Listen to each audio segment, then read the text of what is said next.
Welcome to MojoPlays. Today, we're looking at every Fallout DLC ranked. This series is known for its outstanding expansions. System will now reboot. Have a nice day, and don't forget your uniform.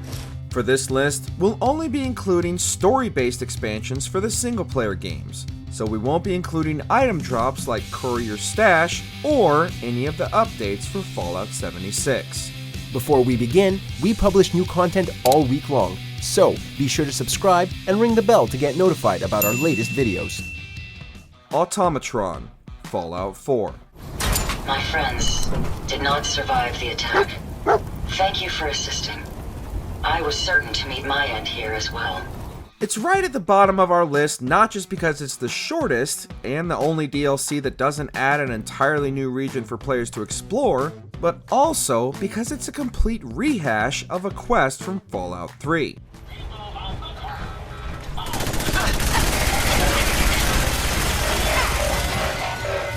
Yes, the Canterbury Commons side quest with the wannabe superheroes was one of the most popular in the game, but it still seems lazy to see Bethesda redo it and then charge $10, especially since Automatron only has the Mechanist in it, and not the Ant Agonizer.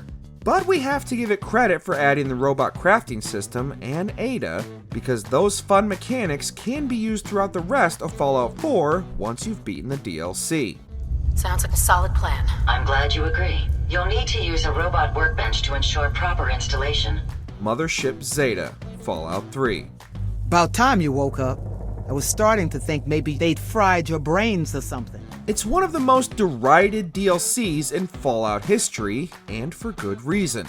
While Fallout always has plenty of absurdity built in, Mothership Zeta takes things just a bit too far, by taking the fun Easter egg of finding a crashed alien ship and turning it into an entire hours-long ordeal.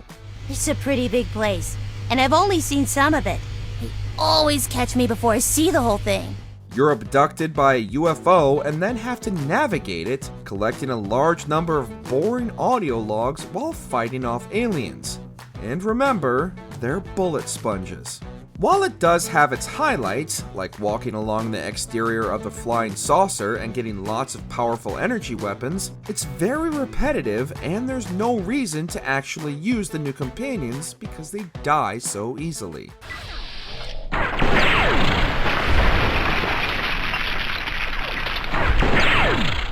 Lonesome Road, Fallout New Vegas. Words are the only way couriers meet. Sometimes it's the paths we walk, but no, we've never spoken before now. This one was definitely disappointing.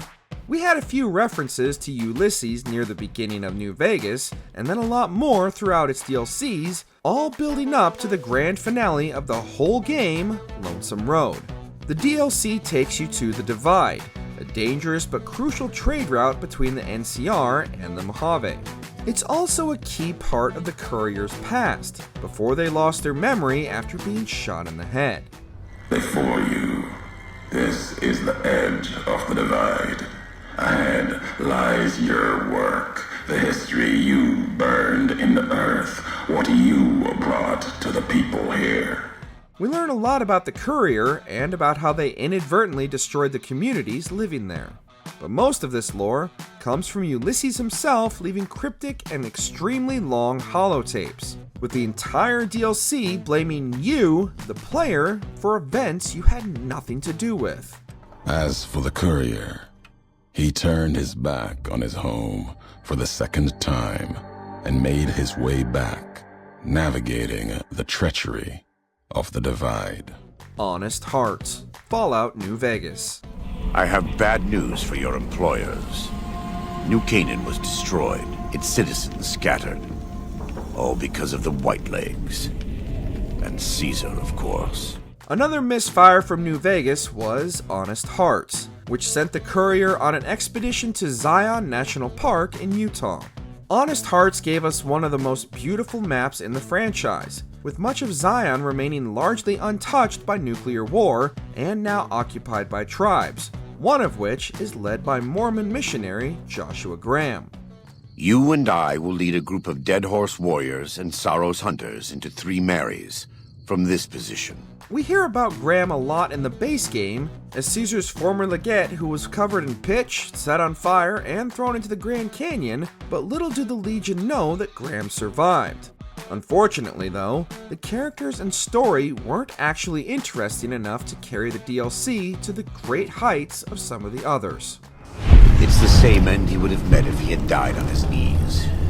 But I suppose this was for the sake of the Dead Horses and Sorrows. Operation Anchorage, Fallout 3.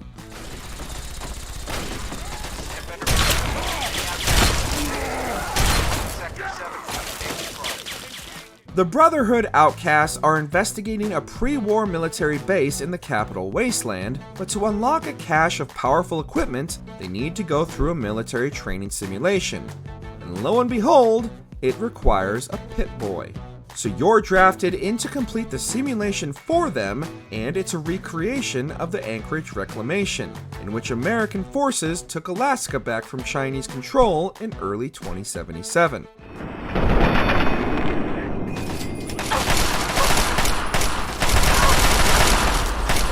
Despite providing you with some great weapons and armor, however, Operation Anchorage is painfully linear and not very interesting, as all you do is walk through snow and bases for a few hours. Worse, to convince the Chinese general to take his own life, it just requires passing one speech check. But I didn't call you down here for a pep talk and cigars. You've earned yourself a field promotion, soldier. From this moment on, you're in charge of Patterson's strike team. Nuka-World, Fallout 4. Standing at over 100 meters tall, this top mountain is the largest man-made structure in Nuka-World. Though it's far from perfect, we think Nuka-World sometimes gets a raw deal. While the actual gameplay consists of going to an area and clearing it of enemies, far too many enemies really, the level design is enough to make it worth playing. Bethesda really built a mostly believable theme park, including functioning rides, with areas themed around outer space, the Wild West, a safari, and more.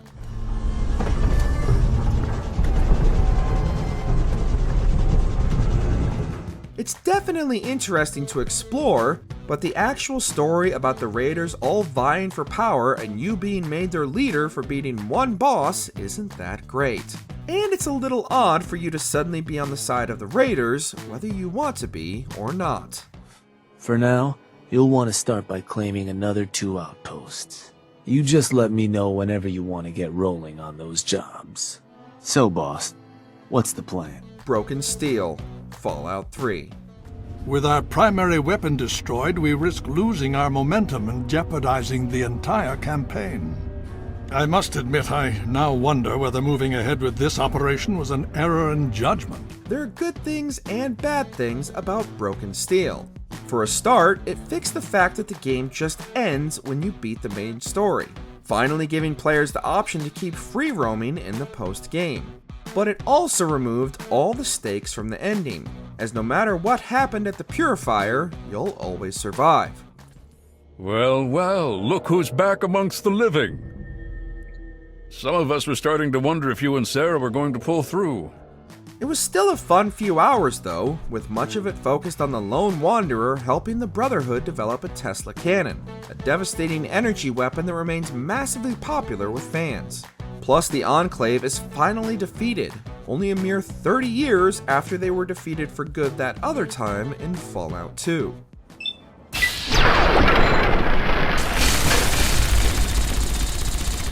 Dead Money, Fallout New Vegas.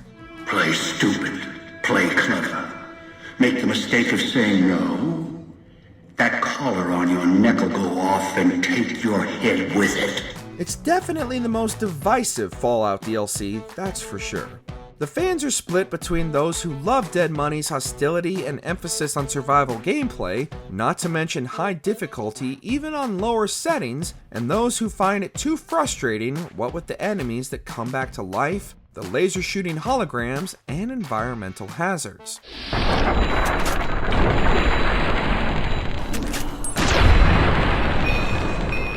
Regardless, story-wise, Dead Money is a cut above the rest. It explores the greed and decadence of the old world, as well as developing the subplot about Father Elijah. Everybody wants to get into Sierra Madre and recover the gold from its vaults, in a tale about how greed will destroy us all if we let it. If you forget why you're here, let my voice remind you. The Pit, Fallout 3. The place is a nightmare. Radiation, mutation, disease. But the worst of it, my people, some of the only survivors, are slaves. One of the biggest moral dilemmas in the franchise is in the Pit, when you finally reach Asher and find out what's going on. You're sent by a guy named Werner away from the capital wasteland and into the ruins of Pittsburgh, where people are enslaved, brutalized, and suffering from a strange illness. It's simple, really. From time to time, Asher opens up the arena. We call it the Hole. Any slave who wants to can fight against the gladiators. Eventually, you discover that the cure for the disease that everyone has, the very thing Werner wants you to retrieve, is not what you think. Along with the story being phenomenal, the Pit gives you a lot of interesting weapons, including the unique auto axe and its many variants. It's also got an arena to test your metal and a unique set of power armor. Far Harbor, Fallout 4. You've caught us during a difficult time. But Alan's got a point. Not all visitors have good intentions. So, what's your business here? We're leaving the Commonwealth and heading to Maine, sent along with Nick Valentine to find a missing girl. What unfolds is a huge, detailed story that, like the best Fallout stories, is full of gray areas and moral problems. As well as the story being fantastic, so is the world design, with heavy nautical theming and brand new enemies.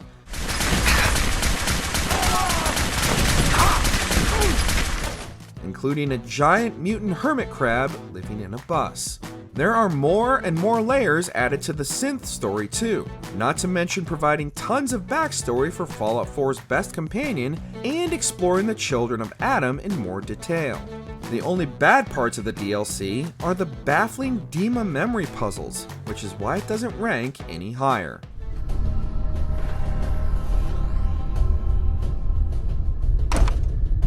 Point Lookout, Fallout 3. Down south, this side of the bay, there's a soggy strand of beach called Point Lookout. In a lot of ways, Far Harbor was an attempt to recapture the magic of Point Lookout, which was undoubtedly Fallout 3's best expansion and perhaps even better than the base game. The lone wanderer embarks upon a riverboat and sails to Maryland's swamps, where they're promptly lobotomized and then sent to resolve a centuries-long feud between a pre-war ghoul and a robo-brain. Stop that jammer and I'll be free of you morons once and for all! Yes. It's got some great side quests too, including one where you trace the footsteps of a Chinese spy infiltrating Point Lookout back before the bombs fell, which lands you one of the game's best weapons, the backwater rifle, provided you survive a deadly encounter.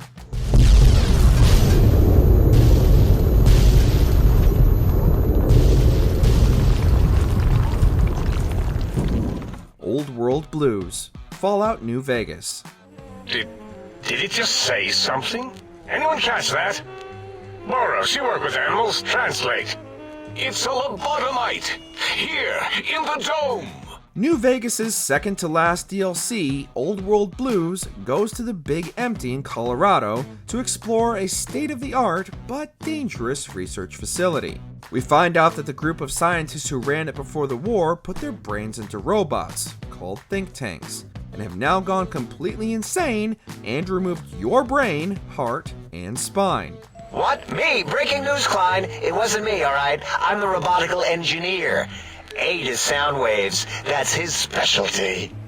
You always do this. You always demean me in front of guests. Through their experiments, they've been wreaking havoc on the Southwest for centuries, and are now trapped in the facility by the villainous Dr. Mobius, a fellow think tank who understands how deadly his former colleagues truly are. Old World Blues is also hilarious, parodying 1950s B-movies to the extreme and boasting some of the funniest dialogue in a video game ever. Do you know how much more you can get done when you're not constantly looking for places to urinate? It's quite a lot, I can tell you. Thanks for watching. If you enjoyed the video, there's more where that came from.